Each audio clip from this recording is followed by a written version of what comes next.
that recording now. So I'm going to welcome everybody again to the Fall Garden Cleanup presentation for the Master Gardener Speakers Bureau. And I'm Bruce Black. I'm a horticulture educator in Carroll, Lee, and Whiteside counties, which is in the northwest part of the state. And listening to the weather report this morning on the way in, this presentation couldn't come at a better time because Mother Nature decided to throw a curveball for us, and we are supposed to get our first possible light frost Friday and Sunday. So we're going to have two of them here where we get down to the low 30s. So we'll go ahead and get started today. And what we are going to talk about is the month-by-month yard cleanup or fall gardening checklist. And this program was developed because I always get that question about, okay, we've gardened all year long, what do we need to do? And is there an easy way for it to be presented? So with this presentation, I really like it because I break it down month by month. So the tasks that you should do in September, October, November, December. And it makes it a little bit easier because for the presentation, when you go out to give it, you can print the slides for the folks and then give them the opportunity to just go through and check mark every year. Okay, did I do this? Did I do that? And it makes it a little easier. And then after we go through the month by month, I've got some pre-made checklists that I borrowed from another extension service that they had theirs already put up in a checkbox form. So I like that as well. And then we'll have time for some other questions. All right, so let's dive in with September. So these are the tasks that we should have already started since we are now 9 days into October. And so the first one is probably my personal favorite. It's my funnest one because it is plant propagation. So it's dividing spring and fall blooming perennials. And just a little background for those that may not know, we divide our plants to rejuvenate them and stimulate that new growth. The overcrowded plants tend to compete for water and nutrients. It restricts that airflow, and that can lead to diseases. And then reduces the competition, stimulates the growth, and you can control the size of the plants since they grow at varying rates. So you may have one side of a perennial that is overshadowing the other. So you can use dividing techniques to even that playing field or create two different plants. Also, I know one of the favorite things that comes up with dividing plants is it is an easy and inexpensive way to increase the number of plants you have in your garden. And if you have a lot of friends who garden or are part of a master gardener group or a community garden club, it's a way for you to do a plant share or plant swap to get those new species into your garden.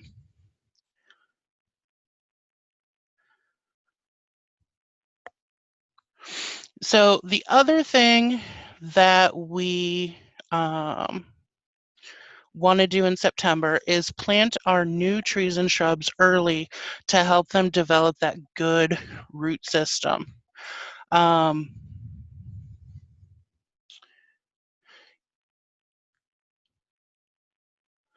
The fall moisture is going to help the trees establish that root system, and when the air temperatures are cooler than the soil, new root growth is encouraged without that new top growth happening. This results in a stronger and better developed root system for the next spring when the top half of the plant starts to grow more. Trees that successfully can be planted in the fall are ash trees, buckeyes, catalpas, crab apples, and Kentucky coffee tree, just to name a few. Maples and sycamores can also be planted in the fall. Most of the deciduous shrubs can easily be planted in the fall as well. In general, plants with shallow fibrous root systems can be planted easier in the fall than those that have fewer larger roots. So some trees that we want to hold off and wait until spring to plant are those that are slower to establish, such as hemlock, magnolia, ginkgo. Those are best for spring. As the season for our perennial flowers and some of our annual flowers really is starting to wind down, you can use those flowers if they look pretty good and have limited diseases or no disease on them. Use those as cut flowers and bring those inside and dry them so that you can have a indoor accent to your plant. And so what you want to do with those is when you cut them, you want to bunch them together by the stem and then hang them upside down in a dry, well-ventilated area out of the sunlight. So usually just by walking into people's houses, you can see usually people have hung their flowers in pantries or in basements or laundry rooms or closets that have limited window exposure. The other thing we want to do is bring our houseplants indoors. And we want to do this before the night temperature drops below 55 degrees, so that eliminates any shocks to the plants and helps them remain at that constant temperature. The other thing for September is to seed your lawn with cool seasons grasses such as fescues, bluegrasses, or perennial ryegrass. Now for northern Illinois, this would be done usually mid-August. So up where I am, we did this in mid-August. In central part of the state, this would be mid-September or mid-August to mid-September. And then for the southern part of the state, you guys can do this anytime in September. During the seeding process, you can also aerate your lawns during this time to help with thatch problems or to increase oxygen to the roots. All right, so continuing on with September, you want to make sure to provide your plants with adequate moisture during dry periods, and this helps them store enough moisture to make it through the winter. Deadhead your perennials to remove any dead or diseased parts of the plant. You can also, for those that enjoy the winter interest or the enjoy having birds or local wildlife visit their yard, you can leave spent flowers on the plants through the winter to provide seeds for the local birds or wildlife.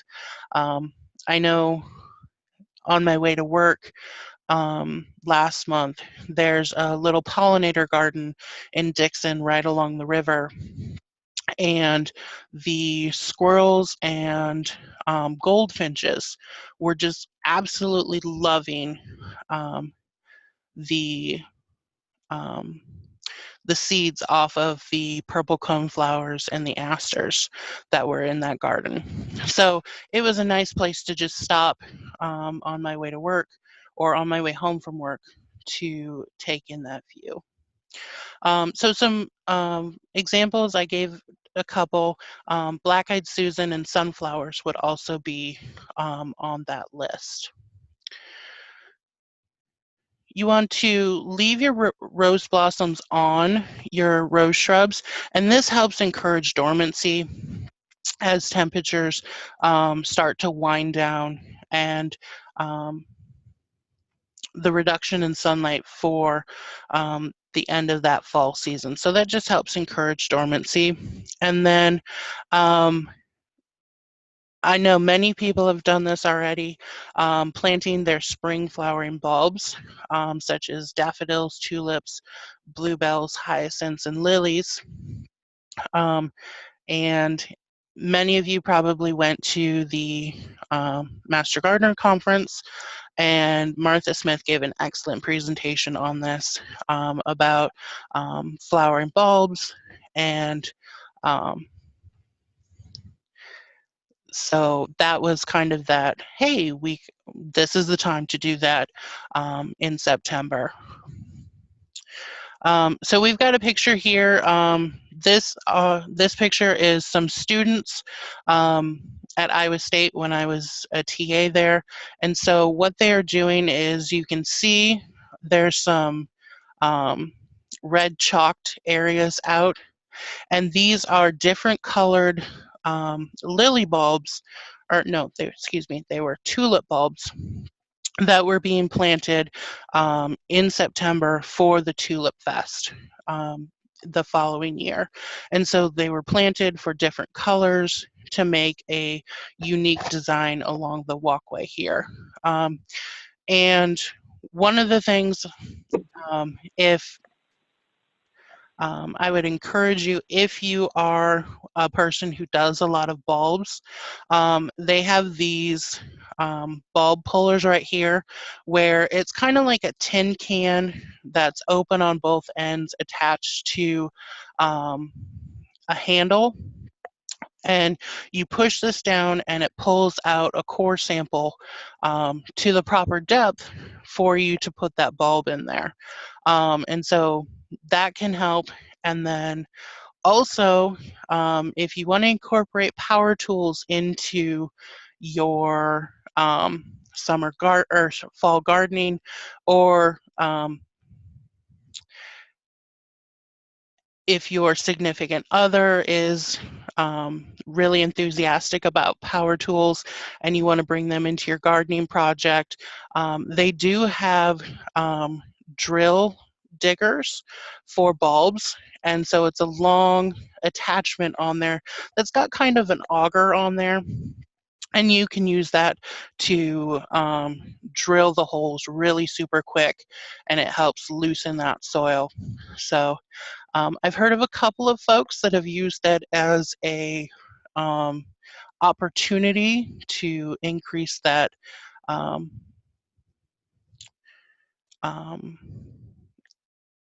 take advantage of the opportunity to incorporate their significant other into something that they are very passionate about, giving them that time.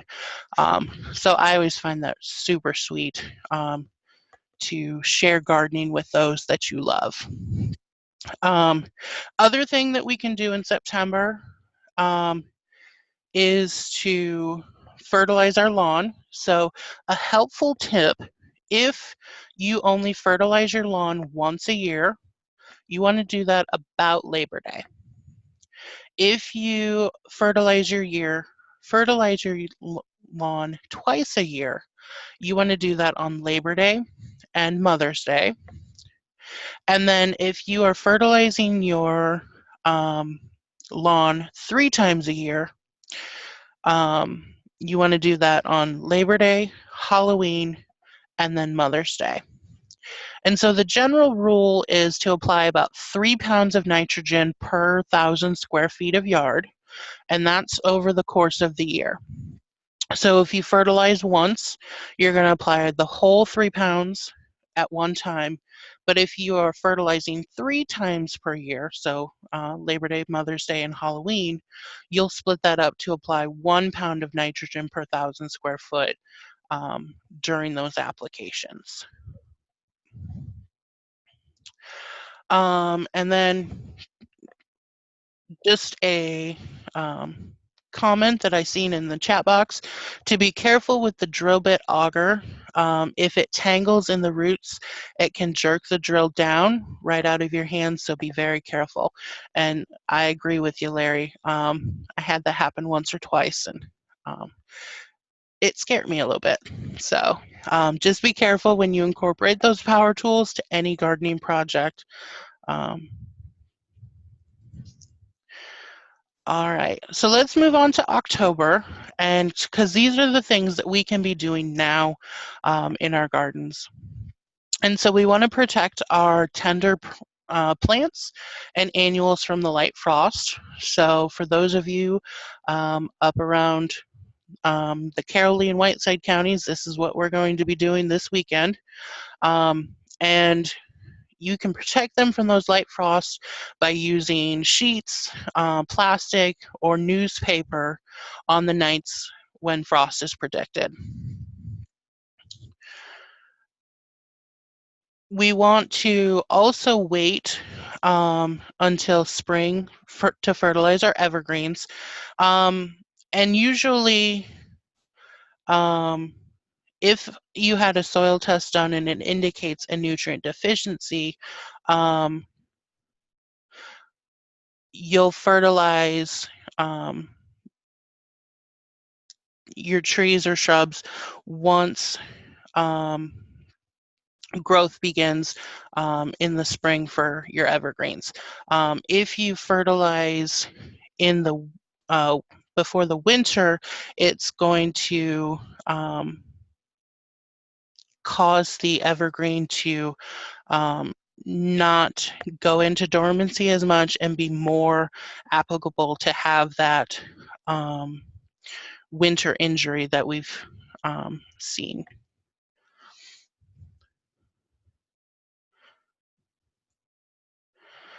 All right. We also want to continue to mow our lawn as needed.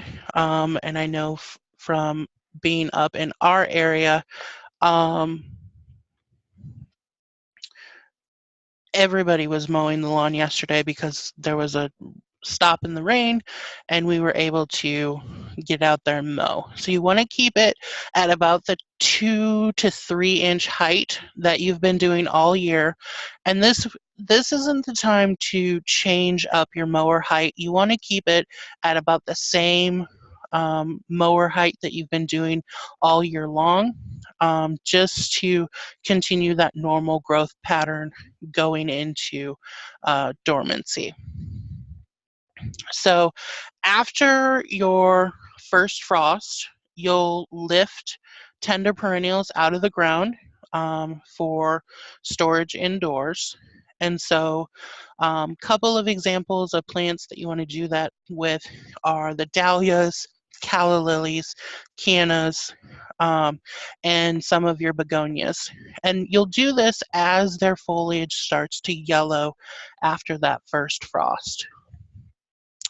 And then, of course, usually once we get that frost or going into now our annuals are kind of spent, so you'll want to remove your annuals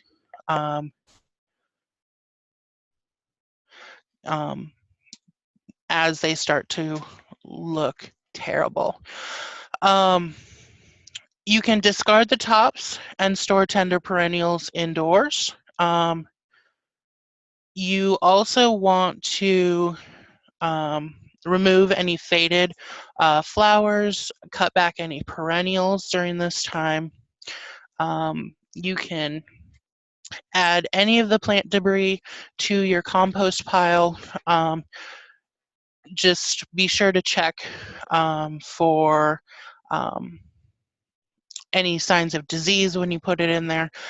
If your compost pile doesn't get hot enough, it's not going to break down any of those diseases, and so you might have that continuing on in your compost pile. burn any diseased material that you have, or put that in your local yard waste. And I know many of our tomatoes are starting to look like those in the picture here. And with the large amount of rain that we had, some of our tomato plants looked that way earlier than just in October. All right, so a question came up, what do I mean discard the tops? So when you lift your tender perennials out, if there are any diseased portions or any green leafy materials that you don't want to store, you just want to store that underground structure. So the tuber or the bulb, that's what you want to store. And so you can get rid of any of the stem or leafy materials that you've got continued on. And when is a good time to give this presentation? So next year when you are going out to give this presentation for a speakers bureau, I would recommend giving this presentation at the end of October or the beginning of September. So this might be one of those good around Labor Day presentations for folks to give to the general public, so that they can start on this checklist as they're going through after going through the checklist after they've gone to your presentation. So usually I try to give this presentation when I give it early September, right after Labor Day. That's when I usually give it. But I would recommend either the last week in August or around the first part of September. You want to make sure to empty any containers out, remove any soil, bring those containers indoors to prevent breakage from alternating freeze-thaw cycles that we have, especially if those containers are plastic or ceramic. And then Creeping Charlie and other perennial weeds are most susceptible in the fall, so right now. And this is because the perennial weeds are pulling all of those sugars into their roots, and it makes them more susceptible to herbicides because they're pulling in, they would pull in those herbicides into their roots. Rather than when we wait till the spring, the roots are pushing everything out to the rest of the part of the plant. And so right now is kind of that, it's going with the flow time. And so now is the best time. Getting into November. So for this November, you want to fill and amend any soils that you have that are necessary. So in October, you would have emptied out any of your garden beds. And November, you can add any of that soil in there that you need to bring up your garden beds to the right height. Adding in any compost that will help over the winter. It'll break down and incorporate into that soil. Rake your leaves and compost. And so for this one,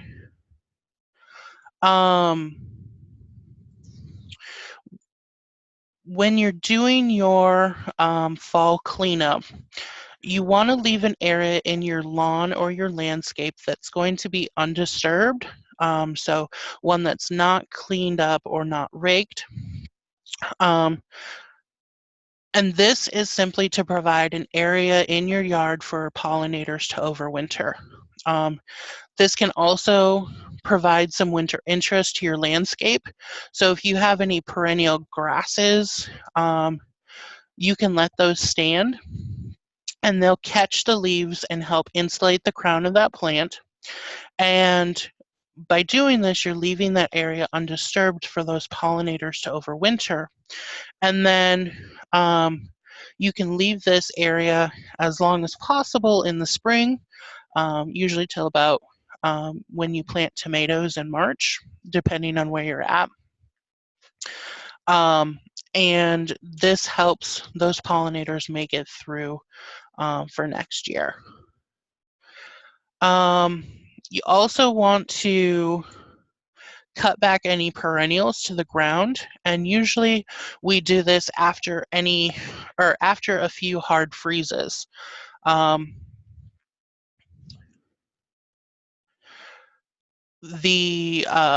also have on here prune fall raspberries, and so I'm going to bring that into here because raspberries are a perennial plant. And so if you're growing the fall variety of raspberries, with that, you can simply just mow those off, setting your lawnmower about an inch above the crown and mowing those down and bagging up that foliage and canes, and you're getting rid of any of those potential for disease or insect remaining issues that might try to overwinter in your garden.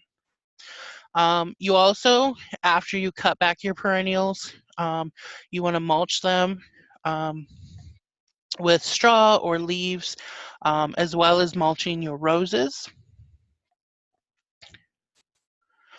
And then drain and store any of garden hoses, making sure that you properly bleed the pipe if it's not a winter hardy faucet, to make sure that there's no water in that line that can burst that pipe. The other thing that I mentioned, during this time, you can also leave any unusual seed heads or ornamental grasses for winter interest. A professor I know who has a lot of unique seed heads will actually go out into his yard and he will spray paint those different colors to provide a area of unique color in a sea of white. So that was always something that's fascinated me, as well as it's one of those things that your neighbors will talk about. Why do you have such amazing winter color in your yard on a plant? And then if you want, you can let them in on your secret. All right, so getting into December, this is in the time where we start doing that dormant season pruning. So on our landscape trees, as well as our fruit trees, we're going to start removing any water sprouts or any dead or crossing branches that we're seeing. Now, 1 and 2 here on this list go hand in hand because they talk about landscape and fruit trees. Depending on your December schedule, because we're in holiday season there, many people will either start their dormant pruning in November, December, or they'll wait until February, March to do their dormant season pruning. The main concern here is to make sure that when you're doing your cuts, so if you're doing it in November or December, making sure that you've had those frosts, that the sap doesn't start to run when you make those cuts. You also want to do any kind of tool maintenance at this time. Clean, sharpen, repair all of your garden tools, and then put them away for storing. This also includes oiling any of your tools. And then one thing that a lot of people don't think about for their landscape is what areas of your driveway, sidewalk, walkways are you throwing salt on? And when you then shovel that salted snow away, where are you throwing that? Because you want to make sure that wherever you're throwing your salt, you don't have a plant that is extremely salt intolerant. So when you're looking at your landscape, you could plant those flowers or perennials that have a higher salt tolerance to them along the walkways or along the driveways so that they're not um, um, bothered by all that excess salt that's going to melt into the ground. And then the last thing that we always recommend is to brush off any heavy snow that's on shrubs, just so that those shrubs aren't holding up that weight, or if you've got a snow drift that's kind of awkwardly split the shrub, it's not holding those halves of that shrub piece apart, so that when in the spring, when the plant starts to grow and the snow melts away, you're not left with a void or a crevice in the middle of your shrub. All right. So that is the month by month part of the program. And so you can see that it kind of goes quickly. And so for this program, it's very easy to modify for if you need just a 20-minute presentation that you're going to give in front of a local group, or you can expand on it and put more information in there to fill a whole hour presentation. I also like the variability and flexibility in this program because you can incorporate either a hands-on demonstration. If you are giving this presentation in partnership with somewhere that has perennials in their landscape that might need divided, you can do a little workshop out in the landscape on how to dig up and divide a perennial. Or the other thing that I really like is a lot of people always ask the question, how do I clean and sharpen my tools? Usually it's, how do I sharpen my tools? And so that can be another demonstration that you include with this presentation if that's something that you're comfortable with, or if there's another master gardener in your local group who does a lot of tool sharpening. That could be a demonstration that goes with this as well. All right. And so with the checklist, there's just a couple of them here. And it's some of the same information that was given on the month by month, but I changed the bullet points into boxes. And so they can simply just be a,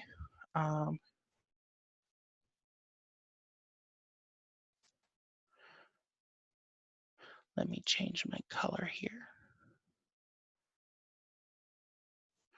It can be simply a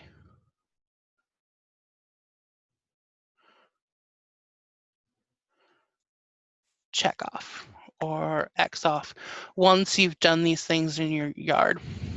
And what's really nice about these two checklist pages is there's something that you can print a little bit larger or back to back, and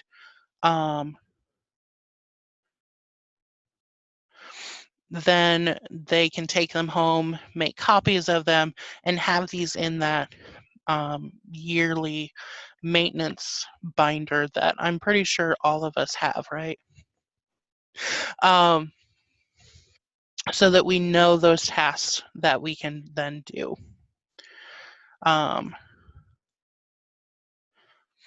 So this is the second page of the fall gardening checklist. The only thing that's added in this list that wasn't on the one before is that till the vegetable garden so it's ready for the spring crop. That's totally up to the planter. I know some people will wait to till that up until the spring, leaving all of those root systems or organic matter in the soil will help break down in the fall as we go through the winter. But then I also know that there are some folks that would prefer to till that up and incorporate any of that organic matter, especially if they're adding a compost or manure before the snowfall hits. So that is an option. And then,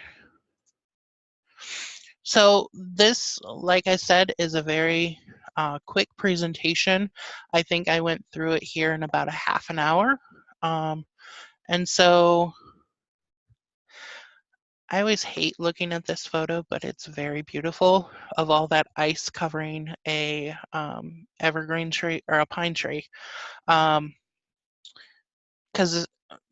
when I get to the end of this presentation, it always reminds me of what's coming. And we can't avoid it unless we go to Florida. Okay. So we went over the month by month yard and fall garden cleanup list. And then we briefly went over the checklist. And then just going with the standard Speakers Bureau format, we've got the resources that were used in the creation of this program. So you can see multiple extension websites and publications, as well as information from the Morton Arboretum. We've got our new website up and running for those that don't know.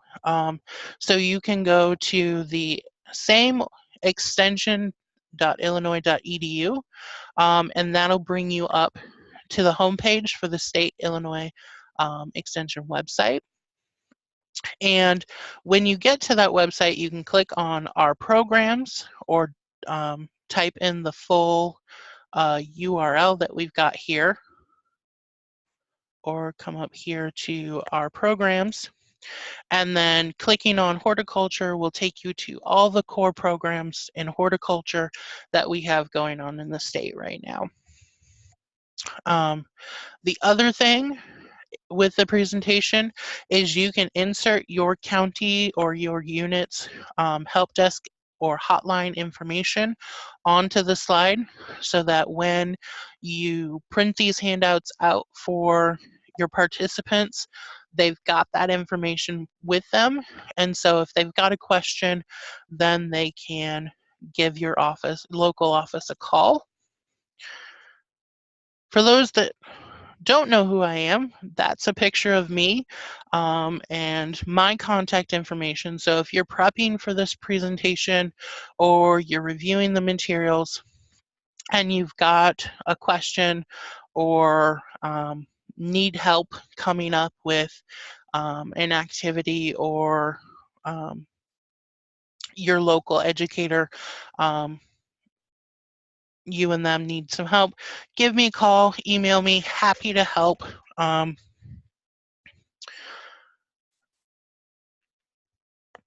So the other thing I always like to include on my what questions do you have slide is some kind of beautiful picture to kind of lighten the mood at the end of a presentation. And This is probably one of my favorite landscapes that I've been to in Illinois. If anybody took the pre-tour for the Illinois State Master Gardener Conference, you've probably seen this one. This is Martha Smith's fish pond in her backyard. So beautiful. So I'm happy to take any questions you've got. If you have them, please put them in the chat box and I'll go through the chat box and answer the questions. I also want to invite you to take the Speakers Bureau presenter evaluation survey. This is just a quick 2-minute survey. It lets us know how you liked the material, how it was presented. If you have any questions or comments about the material or my presentation style, you can go to this go.illinois.edu/MGSB presenter survey, and that'll take you straight to the Qualtrics survey. Ken also just put that in the chat box. So if you are taking the training from home, you can just click on that survey hyperlink and it'll pull up that survey for you to do. We will also include that hyperlink in the wrap-up materials that we send out. And to let everybody know, this presentation, the presentation, handouts, teaching guide, all of that will be made available after we get through Speakers Bureau training, and then we'll upload those videos to the YouTube channel for you to review again as we go forward. All right, so let me take a quick look at what we've got in the chat box. All right, so we've got a question here. Is it okay to transplant a shrub in October, such as an invincible hydrangea?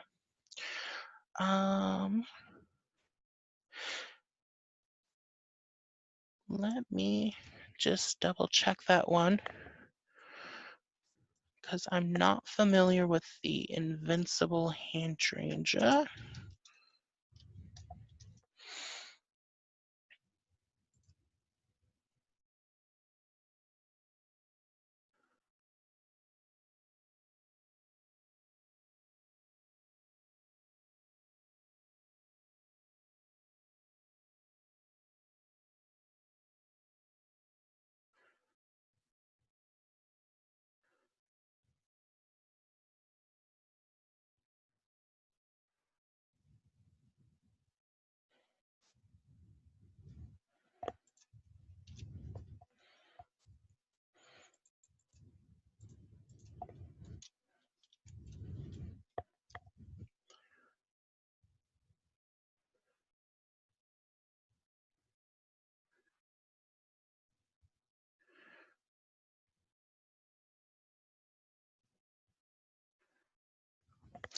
All right, so it looks like the invincible hydrangea, the recommended transplant time for that is in the spring before temperatures get too hot.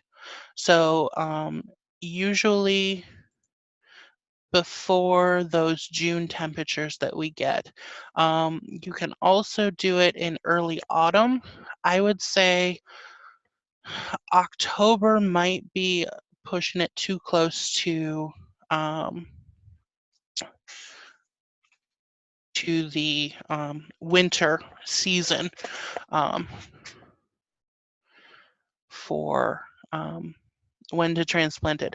Especially, Colleen, I'm not sure where you're located, but if you're in the northern part of the state, Friday and Sunday we're supposed to get those possible freezing temperatures. So I would say at this point, wait until the spring, early spring to do it. But if just in general, it could be transplanted next year in early fall if that was an option as well. All right, Chris, let me read your question here. What did you say in original material that we could use? All right. Chris, could you clarify for me what you meant by original materials? So for the presentation packet that'll be coming, there's the PowerPoint, the handouts either in the 3-slide or the 6-slide. Can we add anything to the slideshow? Yes, so you can add to the slideshow. So if you are wanting to give this presentation and you need to make it a little bit longer, or if you have a specific picture that you would like put in there, you can add that in there, yes. These are customizable. You will get the PowerPoint in the unrestricted form, so that means you can make changes to it. You can add your contact information to it if you're giving it. The only thing I'm going to just say about that is make sure to have your program coordinator or your educator look over that material just to make sure that there's nothing in those pictures or the material that you add that could come off wrong. Because I know sometimes we've taken a picture at a garden and we've noticed that a kid in the background is picking his nose. So that's just it's a silly example, but when we give presentations like this, we just have to make sure that some of those pictures don't have children's faces or anything, or adult faces that we don't have consent to use. So it's always a good thing just to double check with your program coordinator or your educator in your unit. But yes, fully customizable for you guys. All right. Are there any other questions?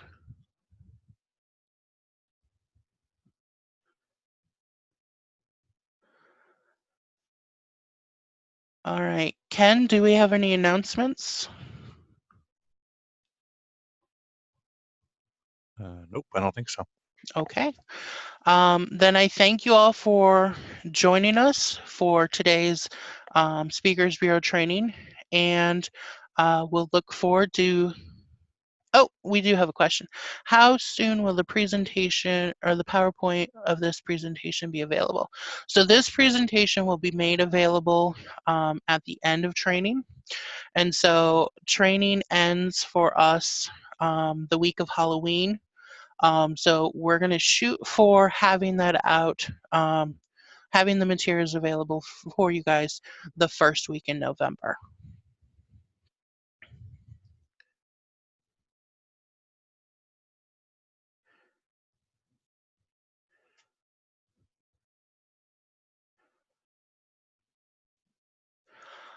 All right. If you guys do think of any questions after training today, just go ahead and send Ken and I an email, and we're happy to help out. Otherwise, we look forward to seeing you all next week for our presentation, and have a great week, everybody. Thank you.